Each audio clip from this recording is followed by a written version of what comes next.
안녕하세요. 저는 이번 25학년도 서울 수학 합격자 이라고 합니다. 반갑습니다.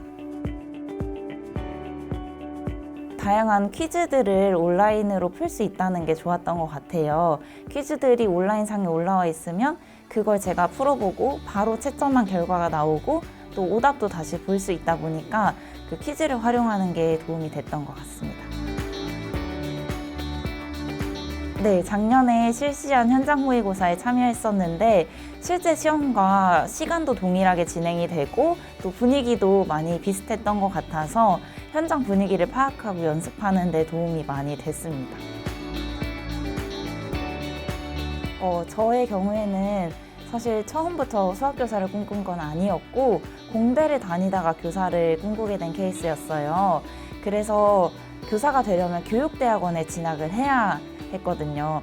그때 이제 인터넷에서 교육대학원 면접을 준비하기 위해서 다양한 자료를 찾아보게 되었는데 정현민 교수님의 유튜브 영상과 자료들이 도움이 많이 됐던 것 같아요. 그래서 자연스럽게 나중에 임용을 준비해도 이 교수님 강의를 들어야겠구나 생각했던 것 같습니다. 가장 큰 장점은 우선 깔끔한 판서와 명확한 설명이라고 생각을 합니다. 이제 교수님 강의를 들어보신 분들은 아시겠지만 판서가 정말 깔끔하기 때문에 그 보는 사람도 기분이 좋아지게 되고 또 깔끔한 판서로 인해서 수업 내용을 다시 돌려보거나 일시정지해서 판서를 다시 볼 때 이해가 확실히 잘 되는 것을 느끼실 수 있을 것 같아요. 또 직강을 들으시는 분들이라면 질문 시간이라는 장점을 좀 적극적으로 이용하셨으면 좋겠어요.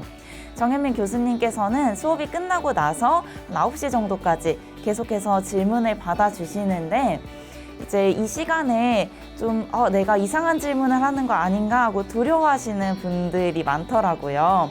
그런데 저도 처음에는 제 실력이 어느 정도인지 몰랐고 자신감도 없었기 때문에 이런 거 질문하면 괜히 시간만 뺏지 않을까 하고 질문을 잘 안 갔었거든요.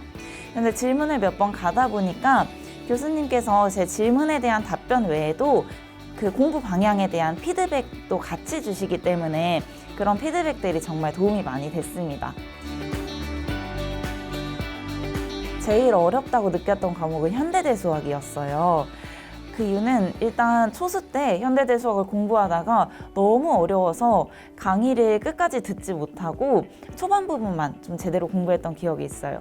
그래서 두 번째 강의를 들을 때, 그러니까 재수 때 직강에서 현대대 수학을 들을 때 그나마 재수다 보니까 이해가 잘 되긴 했지만 채 부분에서 좀 어려움을 많이 겪었었거든요.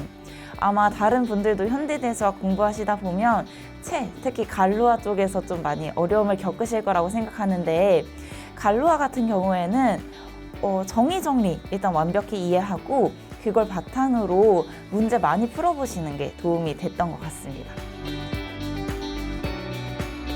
우선 저는 정현민 교수님 강의 커리큘럼대로 쭉 따라가면서 거기에서 이제 제가 필요한 스터디를 추가하는 형태로 공부를 했어요. 그래서 1월부터 6월까지는 정현민 교수님 개념 강의를 들으면서 이제 수업에서 짜주는 스터디를 같이 병행을 했고요. 거기서 추가로 제가 문제풀이와 기출을 함께 공부하는 스터디를 구해서 그 스터디를 함께 진행을 했습니다. 그리고 7, 8월에는 이제 문제풀이 했던 것을 다시 강의로 복습을 하면서 유형화 스터디를 진행했고요. 마지막 9월부터 11월에는 모의고사 스터디를 진행했습니다. 교수님 수업에 직강을 다니고 있다면 질문 시간을 활용해라 라고 말씀드리고 싶어요.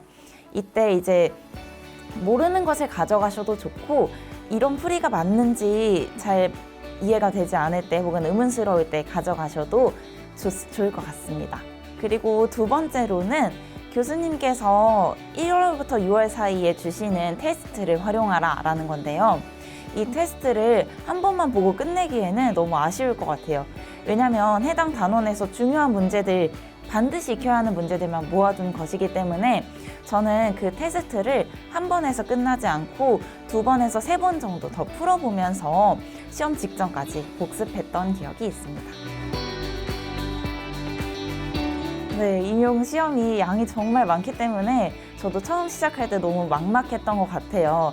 이 양을 어떻게 1년 안에 다 공부하지 하는 걱정이 있었는데 그 양을 신경 쓰지 않고 각 강사마다 짜주시는 커리큘럼대로 찬찬히 공부하면 되는 것 같습니다. 그러니까 이 양을 다 봐야 돼 하는 부담감 말고 이번 달에는 이것만, 또 다음 달에는 이번 달에는 이것만처럼 분량을 정확히 나눠서 공부하시면 부담 없이 마치실 수 있을 것 같아요. 저는 스터디를 집중적으로 활용을 했어요. 왜냐면 2차는 자신의 모습이 다른 심사위원분들께 비춰지는 시험이다 보니까 나의 모습에 대해서 피드백을 줄 수 있는 사람들이 필요하다고 생각을 했거든요. 그래서 면접의 경우에는 스터디원들끼리 모여서 서울시 시책을 한 번씩 읽어보고 답변하는 시간을 가졌고, 수업 시련도 모여서 다 같이 지도안을 쓴 후에 각자의 수업 시련에 대해서 피드백하는 시간을 가졌습니다. 제가 교육대학원과 임용을 같이 병행한 게 이제 24학년도 임용을 준비할 때였어요. 그때 6월부터 임용 준비를 시작하게 됐는데요. 우선 대학원 병행 같은 경우에는 방학 기간을 잘 활용하는 것이 정말 중요하다고 생각합니다. 아무래도 학기 중에는 대학원 수업도 들어야 하고, 또 저 같은 경우에는 논문도 병행했기 때문에 임용에 가까워질수록 정말 시간이 부족해지는 것이 느껴졌어요. 6월, 7월, 8월 기간에 미리 전공 수학을 좀 많이 공부해 뒀기 때문에 추후에 그 문제들만 풀어보면서 좀 시간 활용을 했던 것 같습니다. 인스타라고 생각을 합니다. 저는 이제 1월, 2월까지는 인스타그램을 계속 했어요. 근데 그러다 보니까 저는 맨날 집 학원만 왔다 갔다 하면서 공부하는데 다른 사람들은 뭐 해외여행도 가고 또 직장도 다니고 이런 것들이 너무 비교가 되면서 좀 자괴감에 빠지게 되더라고요. 그래서 과감하게 인스타그램은 삭제하고 저는 저만의 삶을 사는 것으로 조금 멘탈을 잡았던 것 같습니다.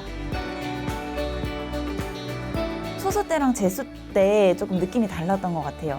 소수 때는 아무래도 준비가 많이 되어 있지 않다고 느끼다 보니까 나는 어차피 떨어지겠지라는 생각에 좀 멘탈이 많이 무너졌던 것 같아요. 근데 오히려 저는 공부가 너무 부족하다고 느꼈기 때문에 합격보다는 그 다음 해에 공부할 수 있는 기초를 잘 다져두자라는 목표를 가졌던 것 같습니다. 재수 때는 어느 정도 실력은 잡혀 있었기 때문에 실력적으로 나 이거 너무 못하는데 하면서 멘탈이 무너지진 않았어요.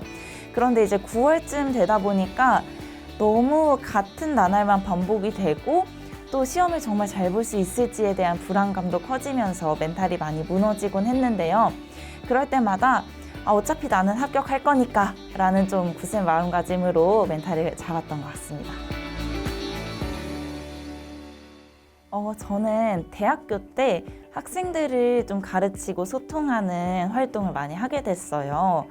그 중에 가장 기억에 남는 건 삼성 드림 클래스라는 캠프였습니다.